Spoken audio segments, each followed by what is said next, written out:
오늘은 기독교와 공론장의 구조 변동이라는 제목으로 하겠는데요. 어, 뭐 사실은 공론장이라는 말이 좀 전문 용어이기도 하고 좀 낯선 말이긴 하지만 뭐 사실 어려운 개념은 아닙니다. 공론, 그러니까 퍼블릭 오피니언이 펼쳐진다 그런 뜻이겠죠. 이런 것이 사실은 공공시장에서 굉장히 중요한 개념이고 사실은 가장 이론적인 배경이 되는 그런 내용이라고 할 수 있습니다.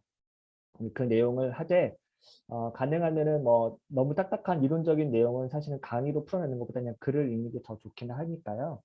그렇게 하고 오늘 강의에서는 좀 가능한 한 쉽게 풀어내려고 좀 노력을 해보겠습니다. 예.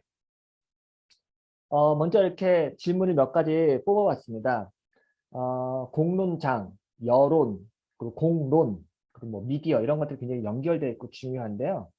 오늘날 가장 중요한 이슈가 그 정보를 어떻게 어디에서 우리가 이제 흡수하고 받아들이는 거 이거 되게 중요하잖아요. 왜냐면 여러분들이 잘 아시겠지만 다 그러니까 매체라고 하는 거 그리고 언론이라고 하는 거 이런 것들이 전부 다 너무나 지금은 파편화되어 있기 때문에 어떤 뉴스를 보느냐 어떤 라디오를 듣느냐 어떤 커뮤니티에서 정보를 수용하느냐 이것이 너무나 중요하게 됐어요. 그러니까 각자 다른 뉴스를 보고 다른 정보를 갖고 있기 때문에 이렇게 서로 입장이 다른 거거든요. 그러니까 다른 신문을 보기 때문에 이런 것들이 굉장히 이제 지금은 가장 중요한 이슈고 또 가짜 뉴스도 굉장히 중요하죠. 그런 이슈가 이런 것들이 사실은 공론장과 굉장히 긴밀하게 연결되어 있습니다. 또 이제 인터넷이라고 하는 새로운 그 미디어가 등장하면서 사실은 기존에 우리가 신문이라든가 단순히 그냥 텔레비 공영방송에서 방송하는 TV만 보고 우리가 정보를 익히고 사건을 접수했던 거는 완전히 다르죠.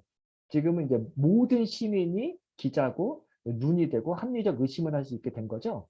그러니까 이게 인터넷이라는 게 엄청난 그 공론장의 변화를 가져왔죠. 네. 그래서 이런 매체들이 사람들에게 어떤 영향을 미치는 거, 이건 사실 오늘날 굉장히 중요한 이슈고요. 사실 지지난 대선, 아마 2010년도부터 사회학자들은 트위터라고 하는 것이 정치에 어떤 영향을 끼치는가, 이거 연구를 거대하게 하고 있어요. 그러니까 여러분, 예를 들어서, 우리가 이제 뭐, 나 오늘 투표하고 왔어 라고 인증샷 딱 찍어서 그 자기 뭐 인스타에 올리잖아요. 그게 왜 그럴까요? 이게 그러니까 내가 투표하고 왔어라고 인스타에 내 개인 계정에 올리고 어떤 연예인들이 올리는 이 행위가 정치에 끼치는 영향 이게요 장난이 아니에요. 그래서 서울대 사회학과 교수님 이것만 연구하는 분이 계세요. 인스타와 트위터가 어떻게 정치 공론장에 영향을 미치는가. 그러니까 그만큼 지금 현대 사회에는 지금 매체라고 하는 거, 그리고 SNS라고 하는 거 이런 것이 굉장히 중요한 어떤 사람들의 소통 수단뿐만 아니라 사회를 변화시키는 영향력으로 끼치고 있어요. 되게 중요하죠. 네. 그래서 사람들의 실제 삶에 영향을 끼치는 결정은 근데 어디에서 만들어진다. 네, 이것도 되게 중요하고요. 공적 의견, 그러니까 퍼블릭 오피니언은 어디서 형성되고 공동선을 어떻게 만들어 이런 것들이 되게 중요한 이슈고요. 이 과정에 누가 참여하고 있는가 그리고 누가 목소리를 내고 있는가 이런 것도 되게 중요합니다. 이런 것들이 사실은 지금 최근에 이슈를 그러니까 저희가 얘기한 거죠. 지금 우리의 그 여론이 분열되어 있고 또 어떤 것이 가짜 뉴스고 어떤 것이 진짜 기사고 보도인지 그래서 미디어 리터러시라고 하죠. 가짜 뉴스를 분별해내고 이렇게 내는 그런 능력들 그런 것들이 요구되는 시대입니다. 이런 여러 가지 이야기들이 이제 어떤 기원을 찾아가면은 이제 과연 이제 공론장이 어떻게 만들어졌고 여론은 어떻게 형성됐으며 또 이것이 합리적인 의사소통으로 어떻게 발전됐는지를 따지고 묻는 것. 이게 사실 이제 사회학이나 정치학, 신학에서도 굉장히 중요한 문제가 되고 있습니다. 그래서 오늘 이 얘기를 조금 하려고 합니다. 약간 역사적인 이야기가 될 것 같은데요. 먼저 이제 공공성의 기원이라고 할 수 있는데, 사실 이제 라틴어 레스 푸블리카라고 하는 말이 그리스의 폴리티카라고 하는 것에서 이제 라틴어로 번역된 건데요. 이건 이제 그리스 로마의 공화정 그리고 공민 이런 거에서 이제 기원을 했다고 그래요. 그래서 이제 그리스 시대에 보면은 노예들은 군인이 될 수 없었어요. 그러니까 시민만이 군인의 의무를 지닌다. 이 말은 뭐냐면은 우리가 우리 마을을 지키고 가족을 지키고 우리 국가를 지키는 역할, 그 군인은 시민만의 그 자격이 있는 거예요. 그러니까 여기서 그 노예들은 군인이 될 수 없다는 것은 우리가 이제 공동체를 형성하고 이 공동체를 보호하는데 내가 참여하는 것. 그것이 가장 큰 명예였어요. 그렇죠? 그래서 이 퍼블릭이라는 건 공공성이라고 하는 것은 노예의 삶을 거부하는 시민의 자유로운 어떤 주체로 살겠다는 의지죠. 그렇죠? 그래서 여러분 이제 프라이빗이라고 하는 것은 프라이베이트라는 것은 이제 박탈되다라고 하는 의미가 있잖아요. 사적인 의미라는 것은. 근데 이 말이 참 재밌죠. 원래 그리스 시민은 공적인 것에 참여하는 시민, 주체, 공동체 의식이 있었고 여기서 박탈되는 것이 사적인 거예요. 그러니까 이 프라이빗한 삶은 굉장히 불명예스러운 거고 사실은 이 공동체에서 박탈된 거기 때문에 완전히 그 삶은 이제 사실은 이제 개인으로서 살 수가 없는 거죠. 그러니까 굉장히 이제 시민의 삶과 공중의 삶이 중요하기 때문에. 그래서 이 퍼블릭이라고 하는 것이 그리스 민중들에게는 굉장히 중요한 어떤 삶의 정체성이었던 거죠. 그렇죠? 그래서 이제 거기에 함께 참여하고 명예롭게 우리 민족을 지키는 게 시민으로서의 명예고 그게 공적인 삶이고 그게 어떤 개인의 어떤 가장 명예로운 삶이었는데 거기서 박탈된 것이 개인적인 거고 사적인 것이다. 이렇게 이야기를 할 수 있습니다. 내가 어떻게 공적인 존재가 될 수 있는가라는 물음이 되게 중요하고 그래서 공공성의 주체로서 시민들이 직접 민주주의가 됐던 거죠. 그래서 폴리스라고 하는 것, 우리가 이제 그리스 폴리스라고 하는데 그것은 그리스에는 연합국이라고 하잖아요. 거기는 스파르타라는 것도 있고 아테나라는 도시도 있고. 그러니까 이 폴리스가 연합된 게 이제 그리스잖아요. 그 폴리스는 어떤 문헌에 한 300명에서 400명 정도의 공동체 생활을 말해요. 폴리스는. 그래서 이 폴리스로 구성된 이 집단은 함께 직접 시민으로서 정치에 참여하는 거죠. 물론 원로정이 있기도 하지만 거기서 이제 시민들이 함께 발언할 수 있는 아고라라고 하는 광장이 있었고 함께 할 수 있었던 거죠. 그래서 여기서는 이제 직접 민주주의가 가능했고 사실 이 그리스 모델을 본따서 지금 미국에서는 스트롱 데모크라시라고 하는 아주 강한 민주주의를 이야기하는 데도 있어요. 그래서 뭐 시민 풀뿌리 연합체, 시민 정치 이런 거 강하게 주장하는 분들은 이제 그리스에서 모델을 가져오기도 하죠. 직접 민주주의 하고 여기는 이제 원래 우리는 대의 민주주의인데 여기는 직접 민주주의가 가능했던 거죠. 그래서 이 주체는 혼자 살 수 없기 때문에 같이 하는 거죠. 같이 살아야 하는 거죠. 그래서 서로의 삶에 관심이 있어야 하는 거고요. 홀로 버림받고 내몰리지 않을 거는 연대의식이 중요하고 함께 우리 마을을 지키는 어떤 그런 공동체 의식이 있어요. 그래서 제가 여기 300 포스터를 했는데 이 영화가 되게 중요한 이유가 이거는 이제 스파르타 군인들을 이야기한 건데 이 스파르타 군인들이 그 자기네 그 공동체를 위해서 같이 이제 그 페르시아 연합군 엄청난 그 적군하고 싸우러 나가잖아요. 근데 여기 보면은 그 당시에 그리스 사람들이 갖고 있던 명예심과 공동체 의식 그리고 시민으로서의 자부심 그리고 내가 이 공동체를 위해서 군인으로서 투신했을 때 이 공동체는 내 가족을 지켜준다고 하는 어떤 확신이 있어요. 그쵸? 내가 국가를 위해서 이렇게 한 몸을 바치면 이 국가는 내 남은 처 자식들을 돌봐주는 거예요. 그러니까 이런 굉장히 강한 연대심이 있어요. 그래서 이제 목숨을 바칠 수 있었고 그 내 아들한테 내가 이 전쟁에 나가서 명예롭게 죽었다는 것이 그 자식들에게 굉장히 큰 명예죠. 그래서 이런 어떤 그리스도적 삶이 사실 공공성에서 그래서 공론장에서 되게 중요한 어떤 역할을 했다고 많은 사람들이 이야기하는 거죠. 그런데 이제 이런 공적인 삶을 방해하는 게 이제 많은 학자들이 말하는 식민지 심성이다 이런 얘기를 해요.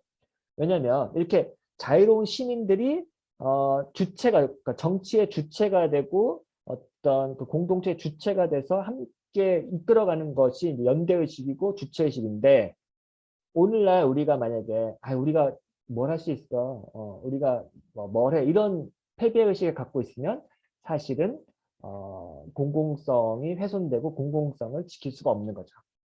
그래서 사실은 그런 점에서 이제 오늘날 그 민주주의 사회라고 하지만 사실은 그리스 시민만도 못하는 그런 상황이 될 수도 있는 건데 그래서 시민들이 의견을 내면은 그것이 반영이 되고 함께 토론된다고 하는 상호성, 후회성이 중요한데 그게 이제 뭐 시민들이 의견 내면은 네가 뭘 해, 뭐 네가 뭘 알아 이런 식으로 이제 내쳐지는 거 그리고 획일화된 군사주의 문화, 폭력적인 문화가 사실 공적인 삶을 방해하는 거죠. 예, 그 전체주의 사회가 되는 거죠.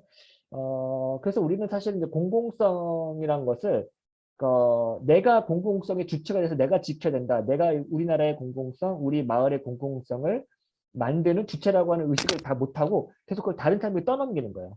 이거를 국가가 해야지. 이거를 무슨 뭐 국회의원이 해야지. 아니면 이게 뭐 다른 사람이 해야지. 이렇게 자꾸 타자화시키는 거죠. 그런 사람들은 계속해서 사적인 삶으로 회귀해가지고 자신의 삶만 그냥 돌보는 굉장히 사적인 주체로 이제 바뀌어버리는 거죠. 근데 이런 문화는 사실은 군사주의 문화, 전차주의 문화가 있으면 우리가 뭐 의견을 제시하거나 혹은 어떤 기획을 하거나 뭐 안건을 제시했을 때 묵살당한다. 이런 건 우리가 너무 많이 경험하잖아요. 회사뿐만 아니라 군대 문화 혹은 뭐 조직 문화 이런 것들이 관료화된 문화들이 이런 것들을 이제 방해하는 거죠.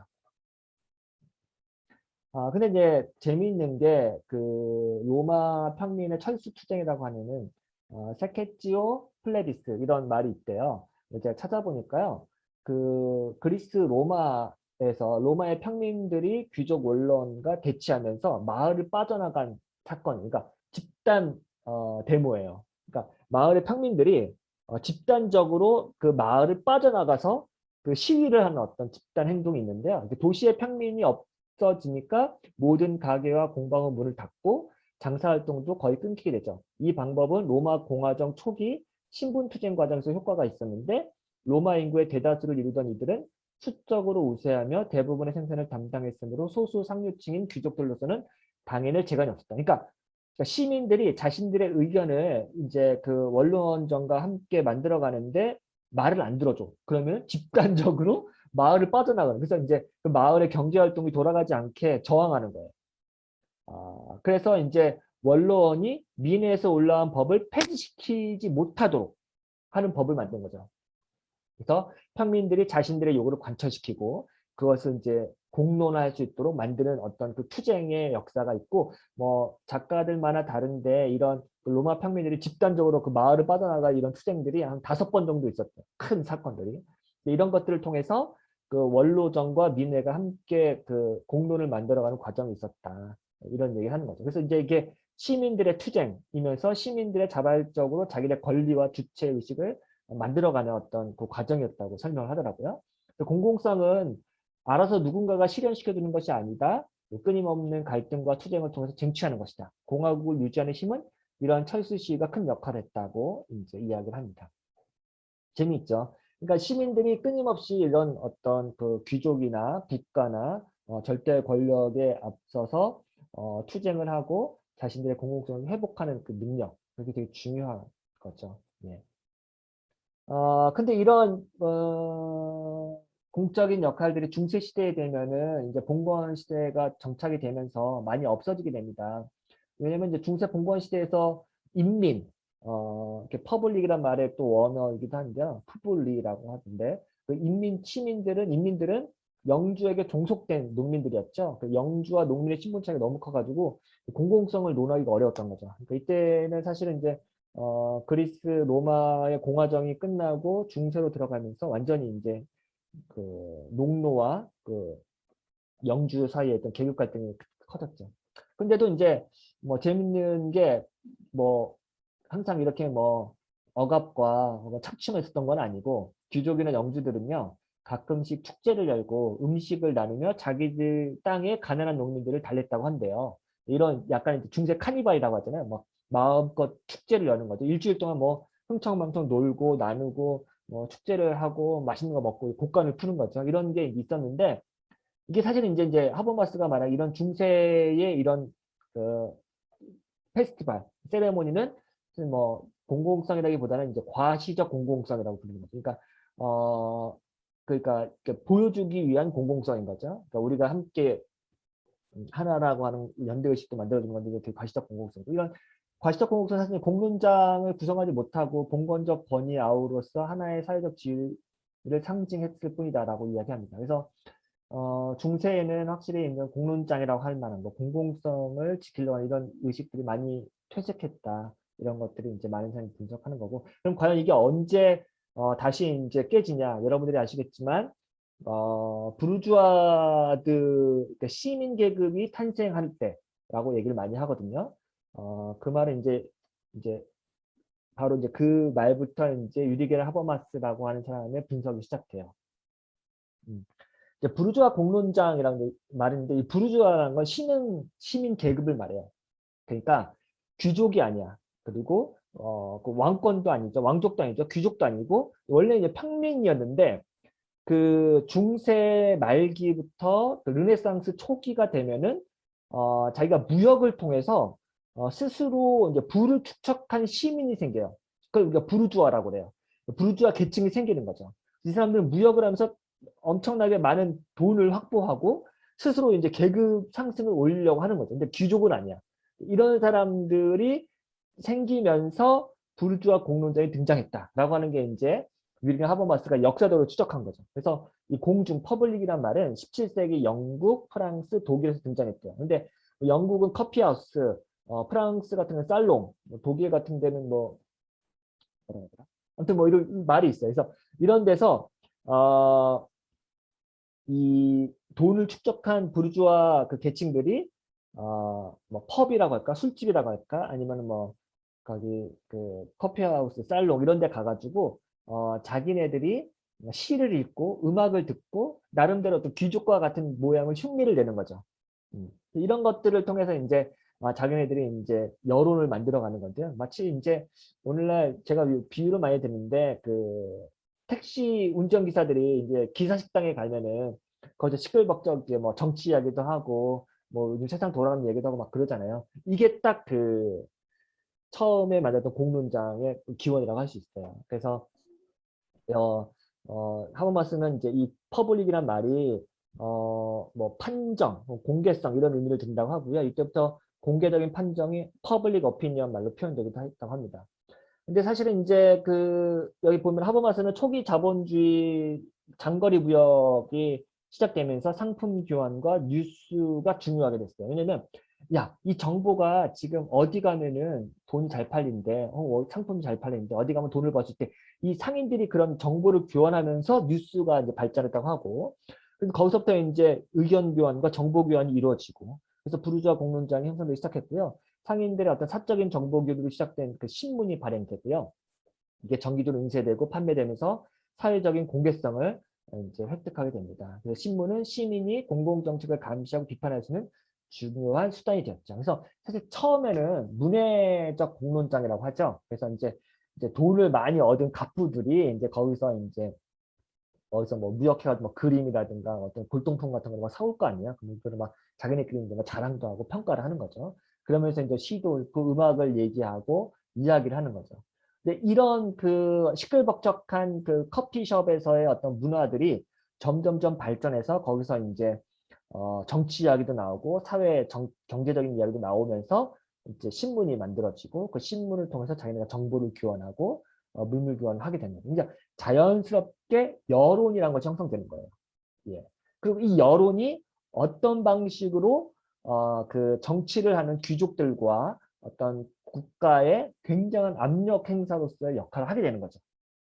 네, 이게 이제 부르주아 공론장의 탄생에 대한 어떤 하버마스의 진단입니다. 그래서 하버마스는 그 영국, 프랑스, 독일에서의 그 공론장이 어떻게 발생했는지 그 역사적으로 쭉 추적을 해요. 그래서 이제 그것을 잘 설명하는 게 공론장의 구조 변동이라는 책이고요. 그게 어떻게 시민들의 자발적인 그런 수다스러운 모임이 정치적인 의견으로 그리고 합리적인 의견으로 바뀌어 가는지를 이제 이론적으로 설명한 책이라고 할 수 있습니다. 그래서 이 공동장의 구조 변동이라는 책이고요. 윌긴 하버마스는 사실은 뭐 제가 아까 그 동영상에도 제가 올려드린 것도 있지만 뭐 가장 논쟁적이면서 가장 유명한 독일의 사회철학자라고 할 수 있고요. 뭐 60년대부터 시작해서 뭐 엄청나게 이제 논쟁도 많이 하고 역시 이제 대화의 사상가라고 할 수 있죠. 많은 토론과 대화를 통해서 뭐 니콜라스 루만, 뭐 미셸 푸코, 뭐 데리다, 뭐 이런 사람들하고도 계속 논쟁을 하고 뭐 가담하고 논쟁하면서 엄청나게 이제 토론을 통해서 굉장히 논쟁을 하는 그런 사람이었습니다. 그래서 이제 이런 토론과 논쟁을 통해서 시민 사회가 어떻게 만들어지는지를 이제 분석한 거죠. 오늘 이 책 얘기도 조금 더 할게요. 딱딱하긴 하지만 여러분 잘 들어주세요.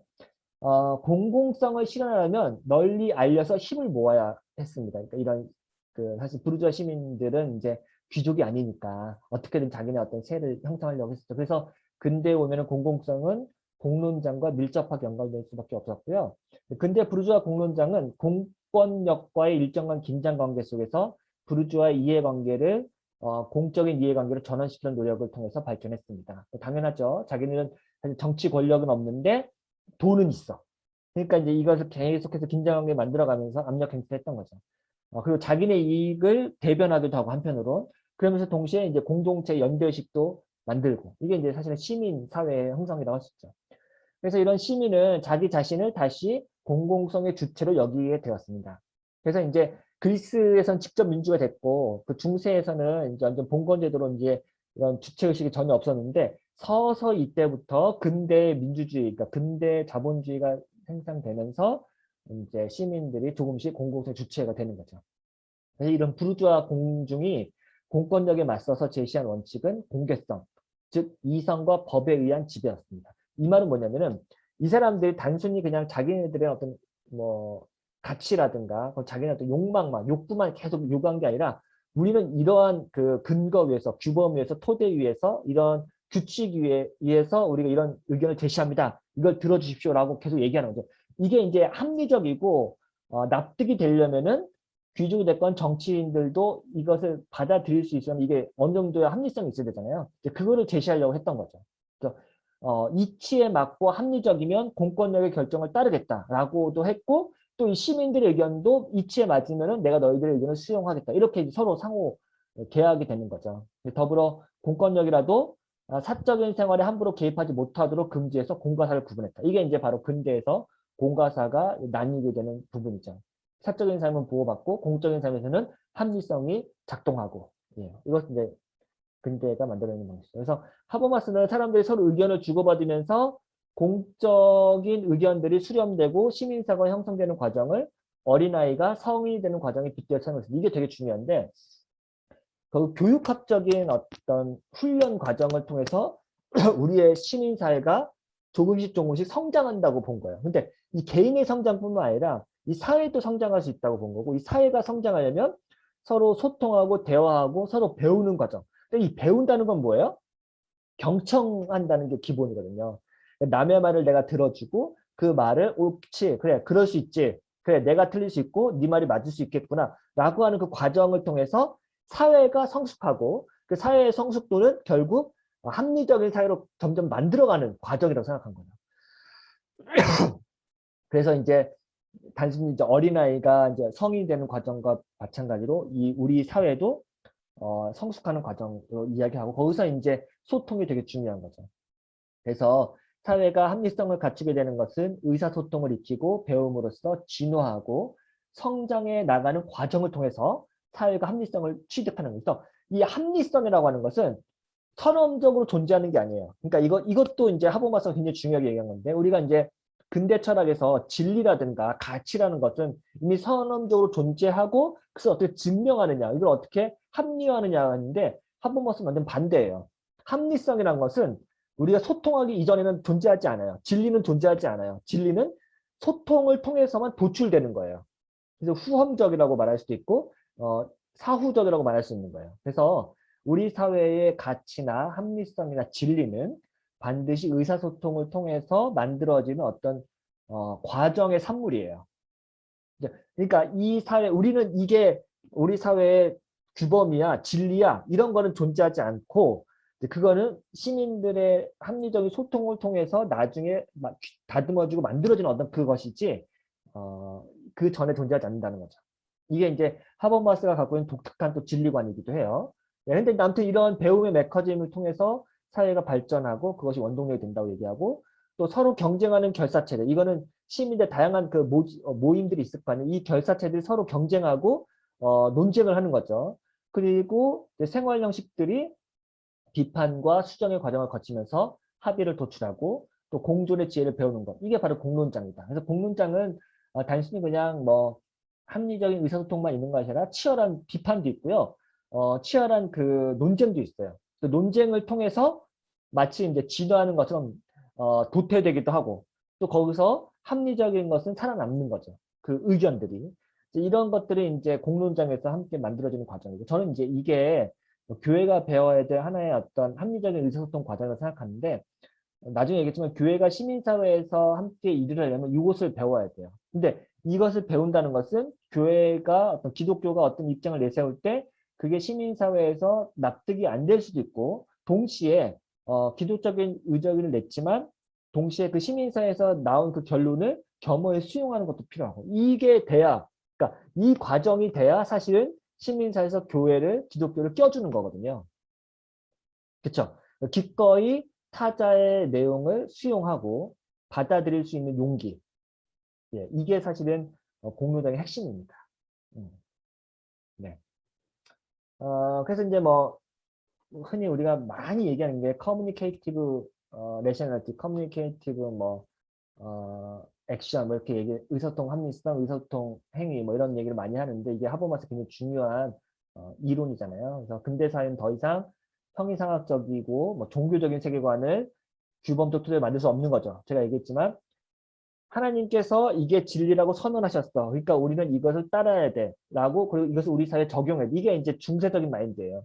혹은 하나님이 굳이 아니더라도 어떤 도덕 법칙이나 규칙, 뭐 사람들이 만들어낸 어떤 질서라고 생각하는 것. 이건 사실 이제 존재신론이라고 하는 신론의 오랜 그 서양 형이상학의 전통에 있지만 사실은 그 철학자들도 심지어는 뭐 다양한 뭐 철학자들도 자기의 어떤 형이상학적 어떤 틀이 있는데 그거를 이제 갖고 와서 규범화하려고 하는 게 많았거든요. 근데 하버마스는 그런 방식으로의 합리성이 아니라 사람들이 커뮤니케이티브 하면서 내셔널리티를 만들어낸다는 거예요. 예, 이게 이제 우리 사회의 가장 확고한 토대다, 규범이다 이렇게 얘기한 거죠.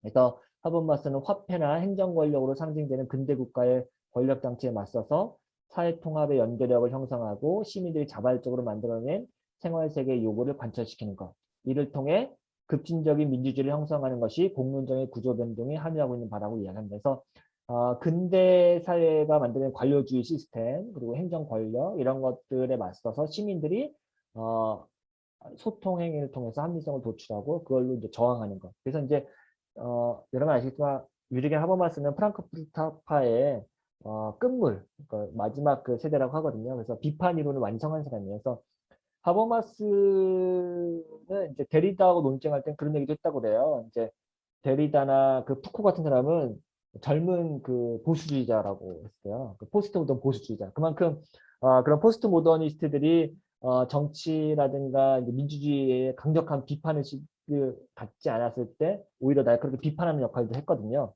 그만큼 이제 하버마스는 굉장히 비판적인 그 사회 이론가라고 할 수 있습니다. 네.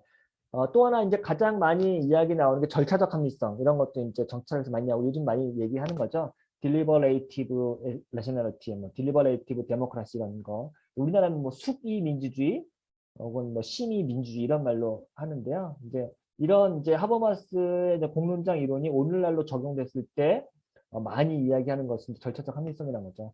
공공성은 공론장을 통해 끊임없이 다양한 방식으로 불쑥 튀어나오는 의견들과 욕구들이 비판과 경합을 통해 걸러지고 다듬어진 진화의 산물이며 고난의 결정체죠. 그래서 쉽게 되는 게 없죠. 오래 걸리죠. 실제로 독일의 그 교회도 마찬가지인데요. 독일의 교회에서도 어떤 정책을 하나 만들고 혹은 어떤 의견이 나오면은 뭐 엄청 오래 걸려요. 예, 하나 이제 결정되는데. 그래서 이제 굉장한 토론과 논의와 뭐 위원회가 결성되고 계속해서 심포지엄도 하고 논쟁도 하고 그런다고 하더라고요. 그래서 하버머스는 이 과정을 통해서 시민들의 정치적인 주체로 만들어지는 과정에 주목했고 그 속에서 합의를 도출해내는 내적 논리와 윤리적 정당성을 규범화한 것이죠. 그래서 공적인 토론과 절차적 합리성은 사람들의 의지를 이성으로 바꾸는 역할을 합니다. 이게 이제 또 되게 중요한 하버머스의 그 이야기인데요.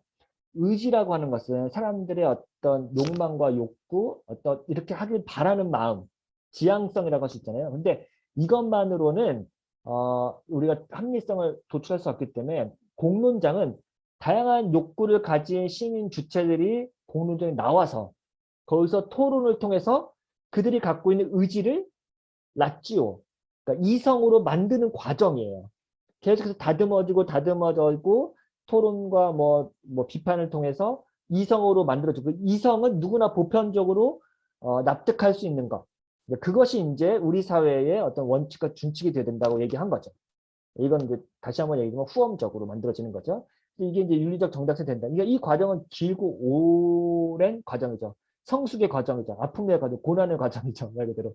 근데 공론장이 이런 역할을 한다라고 해서 이제 여전히 하버마스는 인간의 이성에 대한 뭐라 그럴까? 그러니까 비판적이면서 낙관적인 마음을 갖고 있어서 마지막 근대 모더니스트라고 하죠. 그래서 미완의 완성, 미완의 그러니까 모더니티에 대한 미완 완성이라고 하는 것은 포스트 모더니스트에 반대해서 인간은 공론장에 나가서 충분히 대화를 통해 합리적인 결론을 도출할 수 있는 능력을 갖고 있다는 낙관의 이제 그런 합리주의에 대한 그 희망을 놓지 않았던 학자라고 할 수 있습니다. 네. 그럼 이제 기독과 공론은 어떠냐? 이것도 한번 얘기해야 되는데 하버마스는 이제 민주주의의 발전 과정에서 종교나 교회, 신학이 어떤 기여나 협조를 할 수 있을 거라고 생각하지 않았죠. 왜냐하면 아까 얘기했지만 종교적인 세계관이나 형이상학적 세계관을 가지고 공론장에 나와서는 안 되고 이 공론장은 철저하게 이성적인 토론만 가능한 거니까 당연하죠. 오히려 반대로 신학은 민주주의 사회의 통전성을 유지하는 데 방해가 되고 위협이 된다고 봤죠. 그래서 공적 대화가 가능하려면 개인의 도덕적인 관점은 잠시 뒤로 유보하고 순수한 절차적 정의에 집중해야 하기 때문이죠. 그러니까 지금까지 나온 논의에 의하면 하버마스하고 종교는 상극이에요. 그리고 내가 원래 전통, 우리 마을의 전통, 우리 민족의 전통, 그리고 내가 원래 알고 있던 그 신앙의 어떤 근거 이런 것들을 가지고 공연에 나오면 안 되는 거죠. 그래서 종교적인 내용이 공적 언어로 번역되지 않는다면 신학은 교회 울타리 밖으로 나와서는 안 된다라고 하버마스가 강력하게 얘기를 했어요. 무슨 얘기인지 알겠죠? 이게 사실은 기본적인 공공신학자들이 갖고 있는 전제예요. 하버마스와 같은 비슷한 생각을 갖고 있어요. 근데 이제 이게 어떻게 바뀌느냐? 이제 그거를 이제 제가 이야기하려고 합니다. 1992년도에 역시 제가 지난번에 얘기했던 것처럼 하버드 대학 교수하고 시카고 대학의 교수들이 하버마스 모더니티 앤 퍼블릭 테올로지라는 책을 내요. 그래서 여기 보면 댄 브라우닝은 시카고 대학의 교수고 프랜시스 피오렌자는 이제 하버드 대학의 교수인데 여기에 이제 몇몇의 교수들이 이제 하버마스의 공론장의 구조 변동이 그러니까 공론장의 구조 변동은 1960년대 초반에 하버마스가 그 아도르노의 지도로 이제 교수 자격 취득 논문을 썼고 그게 영어로 번역된 게 1989년이에요. 그러니까 늦게 좀 번역이 됐죠. 그래서 이제 미국 사회에서 영어권에서 하버마스가 이제 공론장의 구조 변동이 번역되고 나서 굉장히 이제 핫한 학자가 됐고 뭐 얼마 지나지 않아서 신학자들도 그 책에 대응한 책을 내는 거죠. 그래서 이 근대 세계가 합리성을 토대로 공론장이 만들어지는데 신학 역시 그거에 발맞춰서 만들어야 된다라고 얘기한 거죠. 네. 근데 이제 여기서 이제 하버마스가 이 책의 마지막에 후기 부분에 이제 여기서 말한 이 사람들은 시카고 학파들은 어떻게든 근대성에 기독교가 적응하고 함께 발맞춰서 해석학적인 과정을 거쳐서 기독교도 충분히 근대성과 대화할 수 있다는 걸 주장했던 사람들이기 때문에 하버마스 역시 그 뒷부분에 가서 틸리히와 같은 방법, 그러니까 철학이 질문을 하고 신학이 대답을 하고 상관관계의 방법, 서로 이제 주고받으면서 이야기를 만들어가는 과정. 이게 이제 해석학적 방법인데 그거에 대해서 이제 하버마스도 인정을 하고 그런 방식이면 가능하겠다. 하지만 역시 종교성은 공론장에서 번역 없이는 들어가서는 안 된다. 이런 강성한 입장을 가지고 있어요. 근데 이제 이 논쟁이 이제 2000년대 넘어오면서 굉장히 큰 이슈가 되죠. 왜냐면 이제 그러면 종교라고 하는 것이 우리가 공론장에 나갔을 때 그 컨버세이션 스타퍼냐 아니면 컨버세이션 스타터냐라고 하는 논쟁이 나오는데 이거는 뭐냐면은 우리가 공론장에 나왔을 때 각자 이제 종교성이라든가 형이상학적인 것은 다 배제하고 그걸 갖고 들어가면은 야 대화가 어떻게 돼? 그건 일단 네 형이상학적 도덕적 판단은 내려놓고 우리가 함께 합리적인 판단을 해야지. 그러니까 종교는 대화에 방해가 될 뿐이야라고 하는 게 이제 아우디라든가 로티의 입장이고요.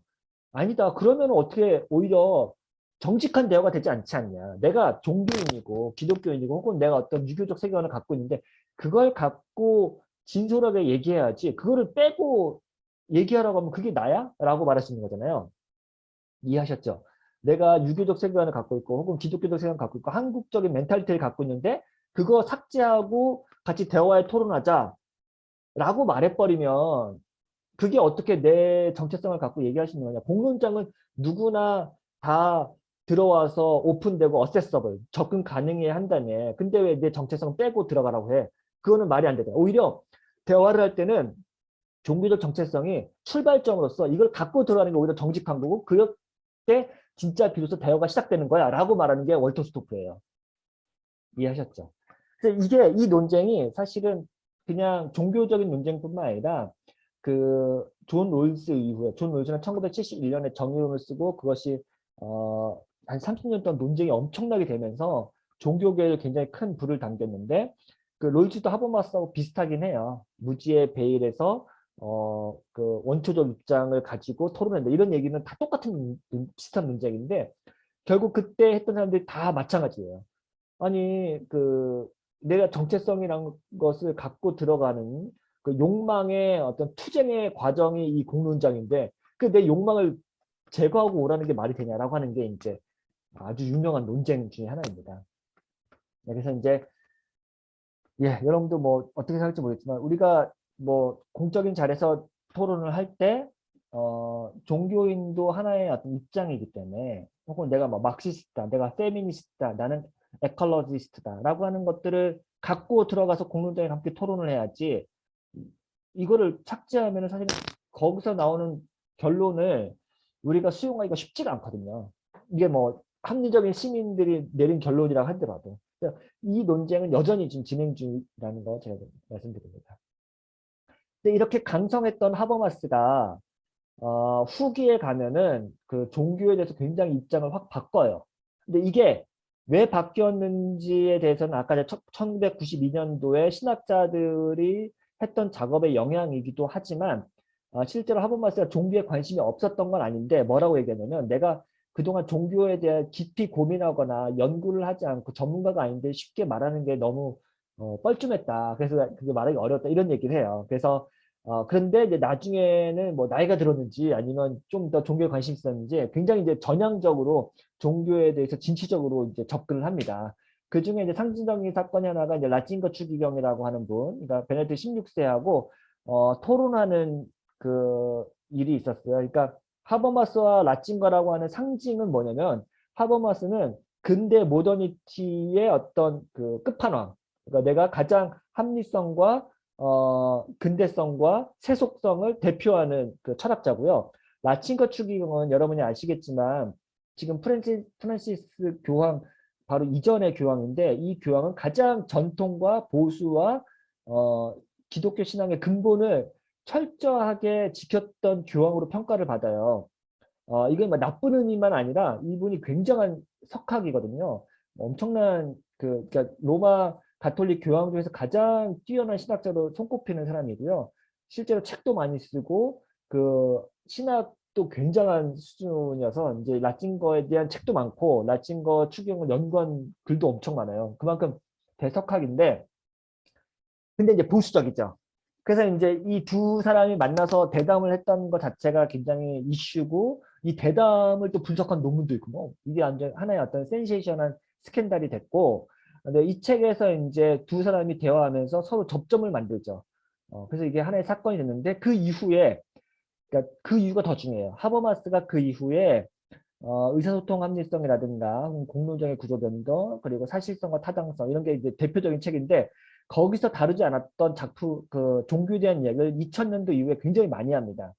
근데 하버마스가 종교에 굉장히 전향적으로 의견을 바꾼 이유가 세 가지가 있는데 첫 번째는 최근 생명공학의 발전에 따른 인간 본성에 대한 위협을 이야기하는데 이게 철학이라든가 세속화된 어떤 학문으로는 이런 생명과 인간에 대한 어떤 존엄성을 강조하기는 역부족이더라라는 얘기를 해요. 그러면서 종교만이 사실은 생명 존중에 대한 대안을 제시할 수 있다라고 얘기를 해요.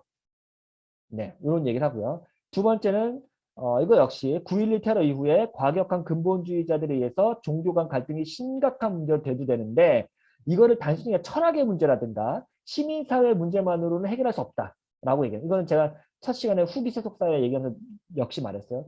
종교라고 하는 것을 근본적으로 갖고 들어가서 얘기를 해야지 그거 빼놓고 무슨 뭐 절차적 합리성 갖고 이거를 얘기하기가 어렵다는 거죠. 그래서 민주주의 사회에서 종교적인 논리를 포함하는 것이 오히려 사회 발전에 도움이 된다. 이게 이것 때문에 논쟁도 되긴 하지만 이걸 빼버리고 문제 해결하려고 하니까 안 되더라 얘기하는 거고요. 세 번째, 종교가 가지고 있는 의미론적 자원은 탈형이상학적 사유를 풍성하게 해줄 수 있다. 이거야말로 사실은 우리가 주목해 볼 만한 건데요.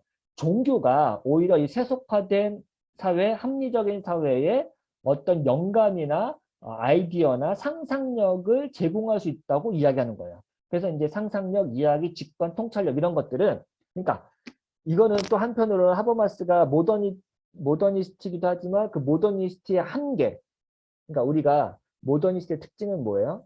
이 자연주의적 세계관과 인과적인 세계관으로 연결되어 있는데 이 방식 약간 클로즈 시스템, 폐쇄된 시스템 안에서 어떤 새로운 혁명, 상상력, 불연속성, 계시적인 사건 이런 것들은 사실 모더니티 안에서 이거를 담아내기가 어려웠던 거예요. 근데 우리 사회에 어떤 엄청난 사건이 일어나고 혁명이 도출되고 뭐 새로운 대안을 제시하고 이런 것들은 기존에 있는 모더니스트적인 방법으로는 되게 어려웠다고 판단한 거예요. 근데 종교에서는 하나님의 계시라든가 뭐 상상력, 새로운 세상에 대한 어떤 비전 이런 것들, 그 직관, 통찰력 이런 것들이 있잖아요. 이제 이런 것들을 통해서 근대 사회가 돌파하지 못한 것들을 돌파할 수 있는 어떤 영감을 줄 수 있다 하면서 뭐는 얘기를 하냐면은 그 실제로 칸트, 헤겔, 베냐민, 그 카시러 뭐 이런 유명한 독일의 철학자들이 자신의 철학 사회를 만들 때 항상 그 신학으로부터 종교로부터 영감을 얻었다라고 그런 얘기를 해요. 이거는 뭐 유명한 얘기죠. 뭐 헤겔이 뭐 목적의 왕국을 얘기할 때 삼위일체로부터 영향을 받고 칸트도 마찬가지야. 칸트 도덕률 할 때 뭐 이런 신학으로부터 영향을 받고 이런 건 뭐 베냐민은 더 심각하죠. 베냐민은 이제 이스라엘의 기억에 대한 어떤 모티브를 통해서 다시 이제 뭐 기억의 공동체 이런 것도 이야기를 하니까 그러니까 세속화된 철학자들 역시 종교로부터 영감을 받을 수 있다 이런 것들을 이야기합니다. 음. 그래서 이제 2008년도에 쓴 굉장히 중요한 책인데 Between Naturalism and Religion이라고 하는 하버마스의 논문이 실린 작품인데 여기에 이제 좋은 글이 많아요. 그래서 여기에 이제 2000년도 이후에 하버마스가 굉장히 이제 종교와의 대화를 많이 하는데요. 종교 전통은 도덕적 직관을 표현하는 특별한 힘을 가지고 있다. 특별히 공동체의 연약한 형태와 관련해서는 더욱 그렇다. 정치적인 논쟁에 상응하는 이런 잠재력은 종교적 발언을 가능한 진리 내용을 전달하는 수단으로 만들어준다. 그리고 특정 종교 공동체의 어휘는 그 언어는 일반적으로 접근 가능한 언어로 번역될 수도 있다. 그러나 거친 정치적 공론장과 정치단체 내부의 형식적인 절차들이 가지고 있는 제도적 한계점들은 비공식적인 의사소통을 걸러내서 오직 세속적인 것만을 수용할 수 있는 필터가 말이 좀 꼬여서 어려워서 죄송한데요. 결국은 종교가 갖고 있는 상징성과 상상력과 대안과 비전은 너무나 중요하고 이게 때로는 공론장에 굉장한 신선한 충격과 효과를 주기도 하는데 그럼에도 불구하고 이제 하버마스가 그렇다고 해서 공론장의 어떤 합리성과 소통 행위를 포기하지는 않아요. 끝까지 그러니까 하버마스는 weak 퍼블릭하고 스트롱 퍼블릭을 구분하거든요. 그래서 이제 공론장에서는 종교적인 언어가 얼마든지 들어갈 수 있다. 그것까지 양보는 해요. 그래서 공론장에서 종교적인 수사와 언어와 독특한 어떤 메시지를 나가시는데 이것이 법안이 되고 어떤 정책으로 만들 어떤 그런 스트롱 퍼블릭에서는 이런 종교적인 언어를 하면 안 된다고 얘기를 해요. 약간 층을 나눠서 약간 타협을 하는 거죠. 네. 이런 건 이제 뭐 디테일한 내용은 최근에 논쟁되고 있는 거고요. 근데 이제 하버마스에게서 배울 점이 뭘까? 이런 것들을 이제 신학자들이 많이 연구를 하는데 몇 가지 이제 제시하는 것 중에 간단히 적어봤습니다. 뭐 일단 첫 번째, 종교는 의사소통 합리성의 중요성을 인식해야 되고 공동의 포럼에 참여해야 한다. 이게 이제 첫 번째겠죠. 그동안은 이제 종교라든가 기독교라든가 이건 뭐 개교회가 할 수 있는 건 아니겠지만 어떤 연합체나 기독교 연합체 이런 것들은 의사소통 합리성의 중요성 인정하고 그리고 시민사회 공동의 포럼에 참여해야 된다. 이게 되게 중요한 거고요. 또 두 번째, 공공신학은 생활세계와 연결되어야 한다. 생활세계라고 하는 거는 체계라고 하는 것과 대척점에 있는데 하버마스는 이 생활세계는 시민들의 자발적인 소통을 통해서 만들어진 게 생활세계고 이 생활세계와 대척점에 있는 게 관료적 행정 권력이라고 생각했어요. 그래서 공공신앙은 가능하면 사람들이 함께 여론이 만들어지고 서로 소통하는 과정과 연결되어 있어야 된다. 이렇게 얘기했고요. 그다음에 종교는 세계에 대한 자기만의 해석을 고집해서는 안 된다. 이것도 이제 제가 얘기했지만 결국 기독교는 다원화된 세계에서 자신의 입장을 내려놓고 나와 다른 상대방 혹은 내가 악마화하는 타자의 입장을 겸허하게 수용할 수 있는 어떤 그릇이 될 수 있는가. 이것이 이제 사실은 공론장이 주는 교훈 중에 하나입니다. 그리고 네 번째, 종교는 공적 논쟁에서 합리적인 논쟁으로 참여할 수 있다. 결국은 이 합리적인 언어를 개발하는 게 중요하겠죠. 예. 그러면 이제 교회와 공론장 좀 적용, 지금까지 이제 뭐 이론적인 얘기였고, 그다음에 이제 우리가 좀 고민해 볼 문제를 얘기해 보겠습니다. 제가 이제 질문 형태로 한번 만들어 봤는데요. 과연 교회와 신학은 사람들이 고민하고 필요로 하는 것을 진지하게 고민하고 응답하고 있는가? 이 말은 뭐냐면은 우리가 여론이라고 하는 게 있잖아요. 그러니까 보통 여론도 뭐 여러 가지로 지으면 너무나 편가르기가 심하지만 일단 보편적인 보통 우리가 정치인들이 서민의 목소리를 기울이겠습니다 했을 때 그 서민 보편적인 어떤 집단이라고 생각해 봅시다. 그럼 과연 교회는 시민사회나 일반 서민, 일반 우리 시민들이 생각하고 있는 그리고 고민하고 있고 필요로 하는 것을 우리가 진지하게 고민하고 있나? 한번 생각해 보는 거죠. 신학은 신학만의 고유한 목소리가 있잖아요. 그러니까 다시 한번 얘기하지만 기존의 신학은 신학 자체의 논리가 있었어요. 그쵸? 그, 그 성서가 있고 그 성서를 교리화한 그 교리의 전통이 있고 교회의 역사고 신학의 역사가 있어요. 그 계속해서 이제 세련된 방식으로 가공하고 만드는 게 신학의 메시지였는데 반대로 오늘날 21세기 한국에 살고 있는 시민들, 서민들의 고민과 필요에 어떻게 신학을 응답하고 있나를 뒤집어서 생각해 보는 거죠.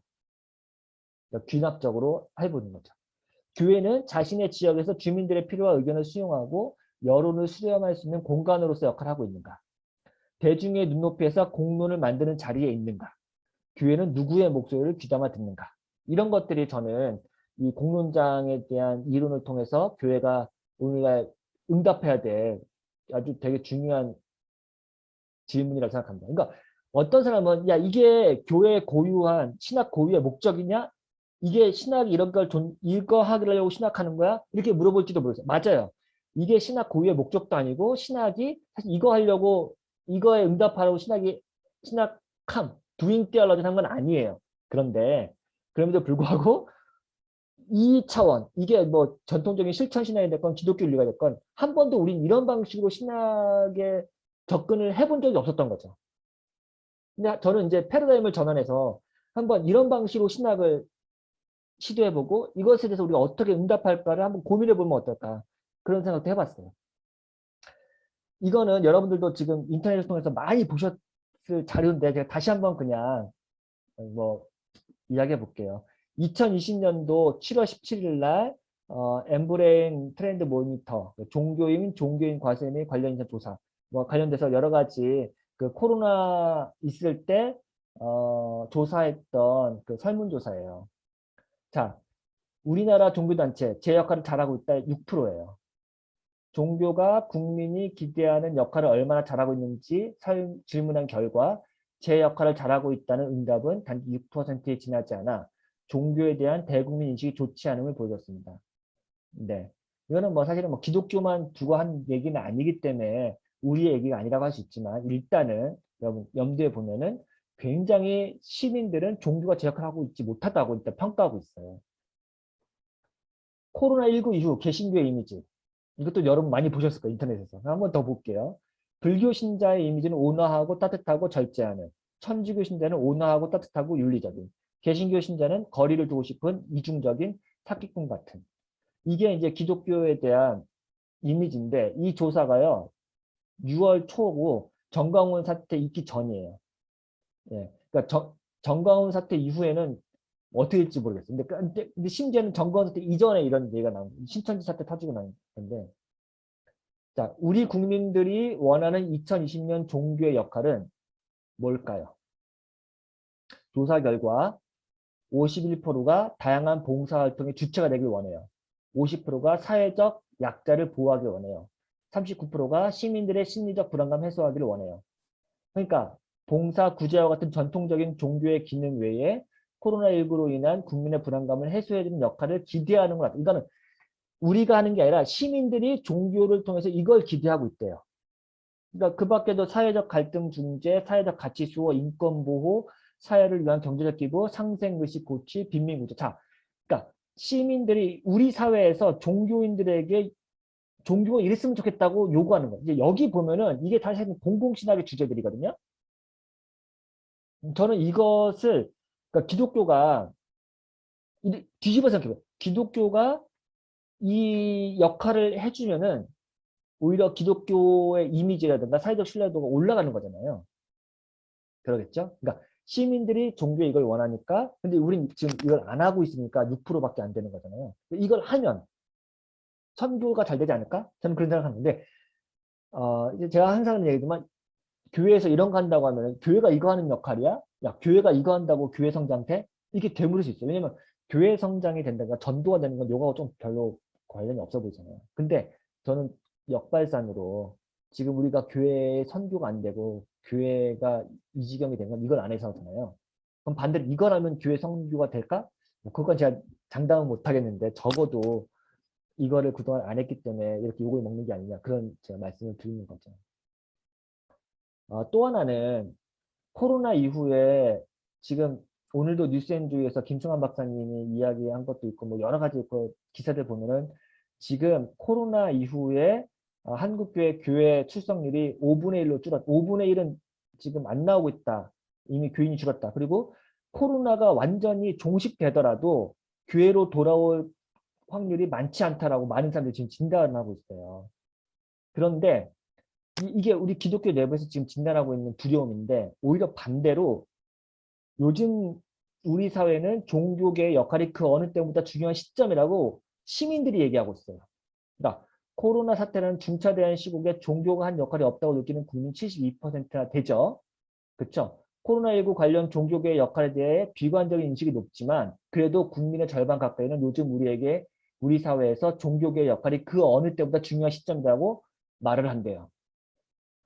이해하셨죠? 한편 우리 국민은 코로나19를 계기로 종교계에도 많은 변화가 일어날 것이라고 전망하고 상당수는 사회적 거리두기 경험으로 신조들이 종교 시대 참석을 다 얘기한 거죠.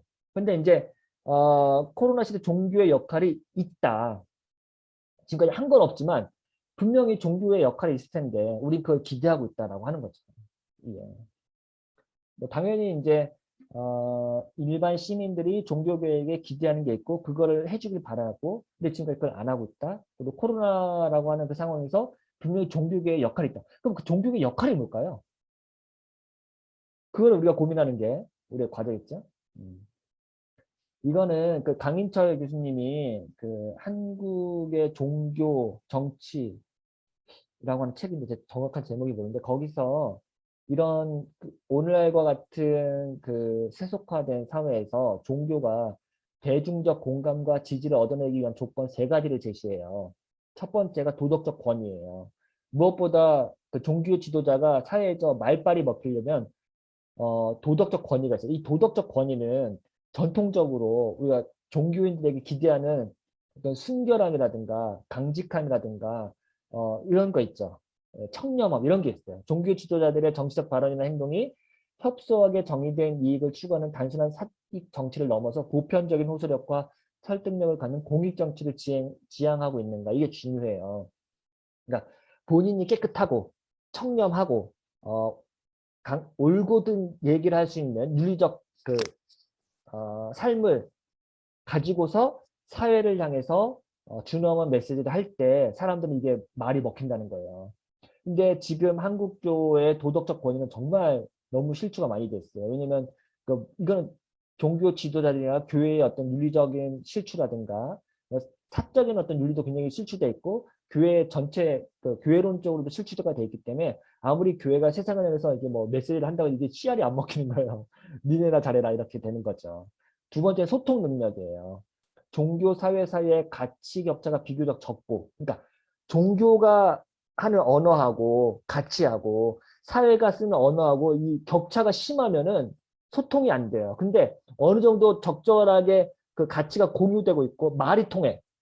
그렇죠? 그리고 시민들이 선호하는 공적 언어와 종교인들이 사용하는 종교적 언어 사이의 격차가 비교적 적어야만 해요. 그래야만 사회적 신뢰도에서 소통이 되는 거죠. 민주화 시대의 종교사회 소통 단절은 시민사회 전반의 반종교적인 담론과 정서를 확산시킬 수 있습니다. 그러니까 교회에서 뭐 이렇게 말을 하는 나오는 말들이 이미 시민사회에서도 납득이 되고 합리적인 언어가 돼야 그게 이제 언어가 다르긴 하지만 그 종교의 언어를 존중해 주려면은 그 종교인들이 하는 말도 나름 납득이 되는데 지금 우리 사회는 이게 너무 격차가 커요. 소통 능력을 상실해 버리니까 쟤네 무슨 얘기하고 있는 거야? 뭐 무슨 저런 뭐 지금 전근대적인 말을 하고 있어? 막 이렇게 되는 거예요.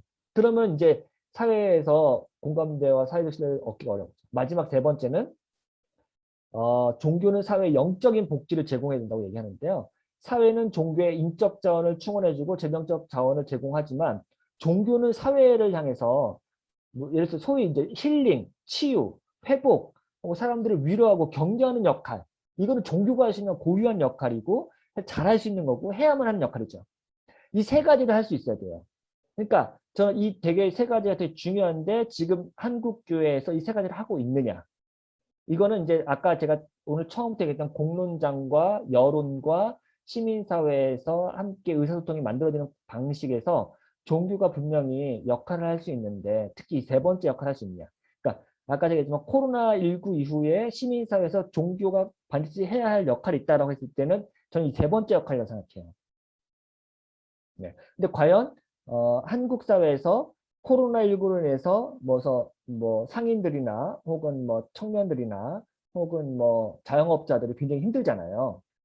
그리고 뭐 그것뿐만 아니라 여러 가지로 지금 뭐 우울한 그리고 가정 불화도 많고 또 우울한 뭐 여성들도 많고 뭐 되게 많잖아요. 그러니까 이런 사회적 격리 현상이 많은데 과연 교회는 그것을 치유하기 위한 어떤 노력을 하고 있는가? 왜냐면 되게 좋은 기회거든요. 교회가 이런 영적인 자본을 갖고 영적인 복지를 갖고 사람들을 케어하고 치유할 수 있는 굉장히 좋은 자산을 갖고 있고 해야 하는 건데 지금 그거에 관심이 있나 교회가? 그 사람들 그걸 원하고 있잖아요. 요즘 같은 코로나 블루라고 하는 시대에 우울증에 빠져 있는 사람들에게 교회는 다가가서 그들을 치유하고 기도해주고 상담해주면 되잖아요. 근데 그거에 관심이 있나? 어떻게든 제가 보이는 교회에 관심, 어떻게든 정부 비판하고, 방역 정책에 대해서 막 비판하고, 어떻게 예배를 지금 중단하냐, 막 굉장히 정치적인 액션을 많이 하고 있고, 막 불만만 쌓여 있지, 실제로 지금 아프고 힘든 사람에게 다가가서 이렇게 손을 내밀어서 그들을 치유하려고 하는 선교적인 마인드를 갖고 있나? 저는 이게 오히려 지금 우리가 해야 될 게 아닐까 그런 생각이 들더라고요. 마지막입니다. 이건 그냥 제가 그냥 제시하는 건데, 코로나 이후의 기독교, 한국 개신교는 어떻게 사회적 신뢰를 회복할 수 있는가. 그래서 이제 몇 가지 얘기를 했는데 제가 이제 공론장에서의 의사소통의 규칙이란 거는 내 의견을 한꺼풀 접을 수도 있고 타자의 의견을 받아들일 수 있는 것이잖아요. 그래서 이제 이것은 자기 내어준과 받아들임.